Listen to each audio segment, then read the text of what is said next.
Good morning. Today I'm going to take the Lotus for a test drive in an undisclosed foreign location. How am I going to do that? Well, I've got some friends in the military. I'm going to go meet them in an airbase right now. We're going to drive this thing into a Globemaster. They're going to fly me to that undisclosed foreign location along with some A-10 Warthogs. They're delivering those to the freedom fighters of Burgundy. And then I'm going to have some fun with this car. Then we'll come on home.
As I start this test drive this morning, the Lotus engine is not warmed up.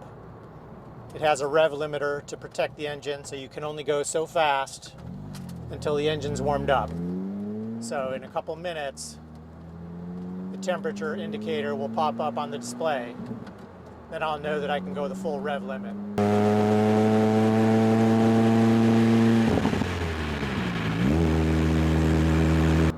But for now, we have to drive a little bit more calmly.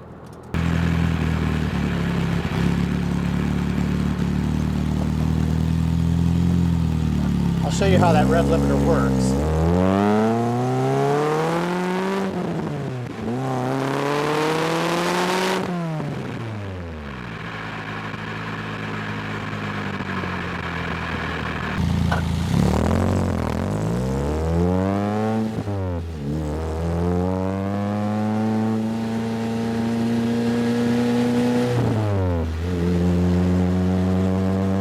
Okay, the engine is now up to temperature.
The exhaust sounds really good, and it's pretty loud, so I'll be honest, when I'm driving this car, I rarely turn on the radio,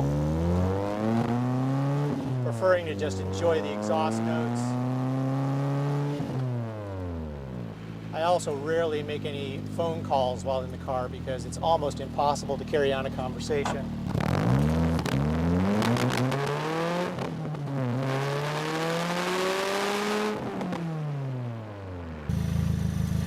Sitting in the Lotus is actually very comfortable once you get in.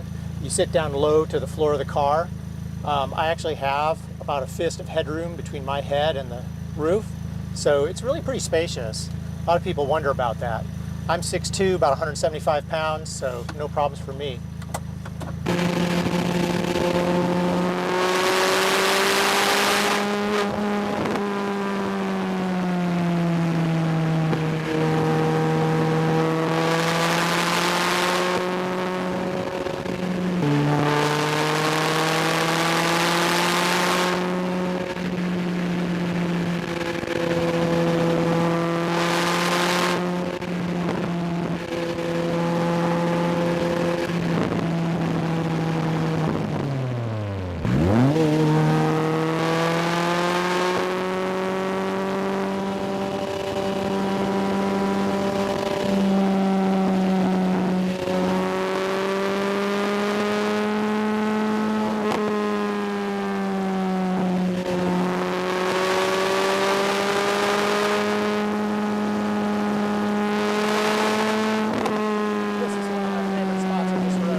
just revs and revs, 7,000, 8,000 RPMs, no problem.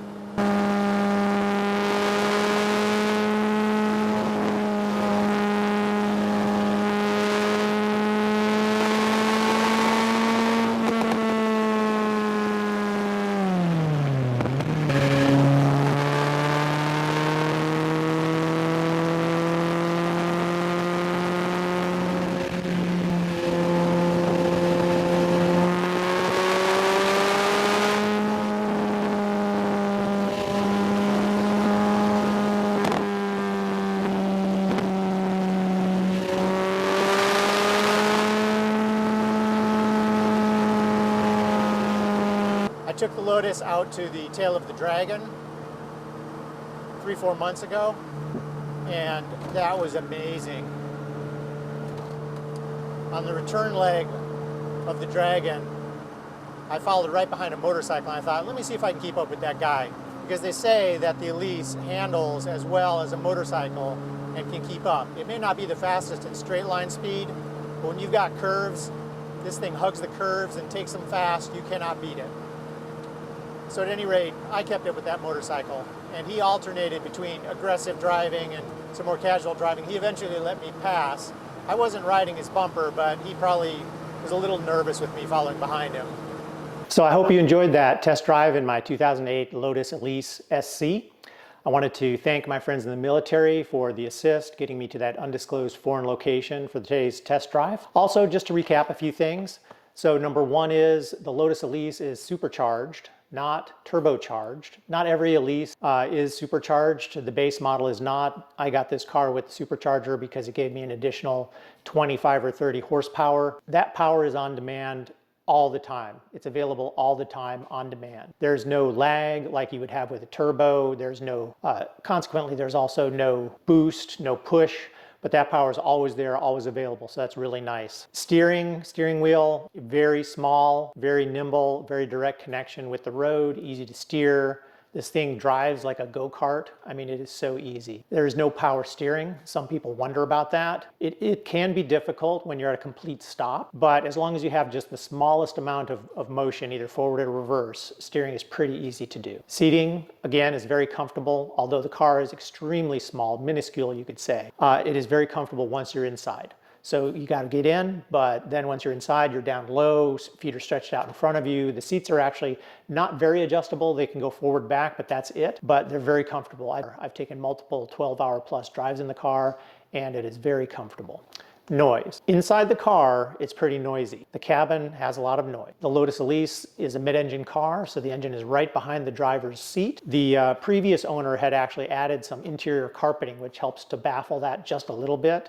So I'm not sure how much louder a stock Elise would be, but when I bought this car from him in Illinois and told him I was driving it to North Carolina, he thought I was crazy, that I'd go insane from all the noise.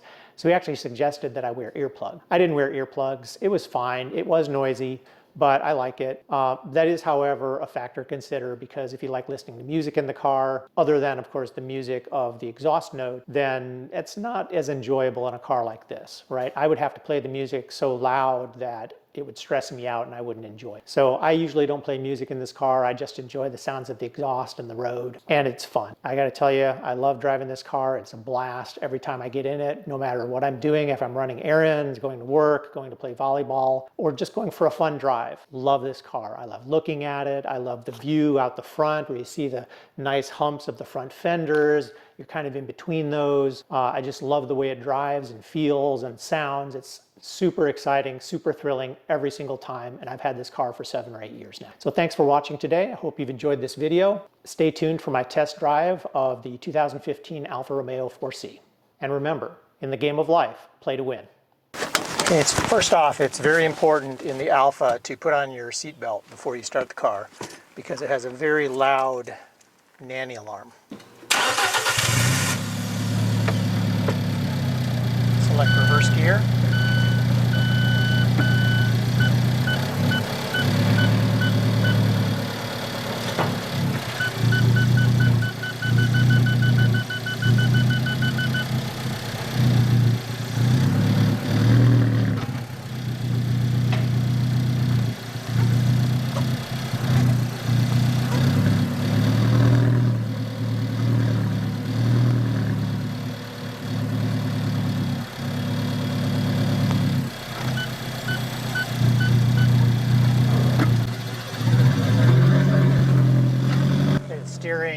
the Alfa is a little bit stiffer perhaps when you're at a complete stop.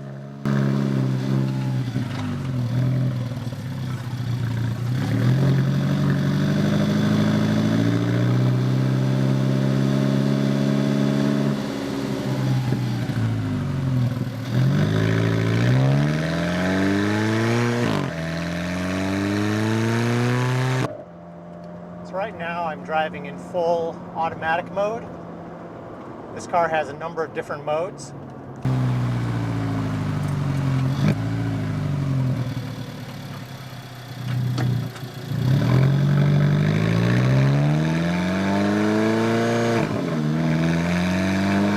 In full automatic mode, it drives like an automatic transmission, but it has dual clutches, so it's much crisper. There's not as much slush as you'd have with an automatic transmission.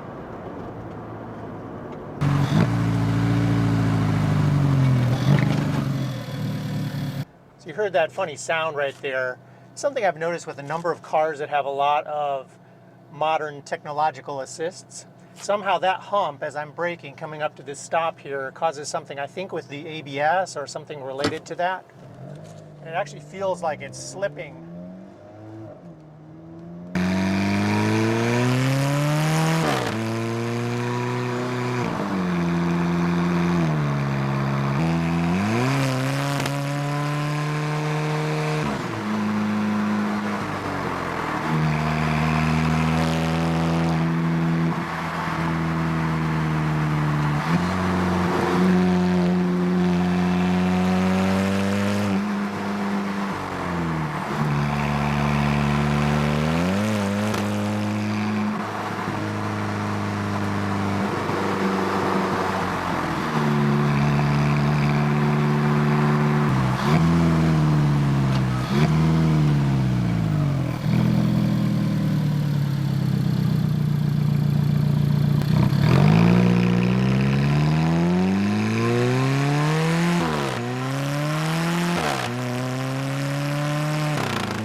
The Alfa Romeo 4C is an amazing car. The exhaust, while different from the Elise, is just as exciting.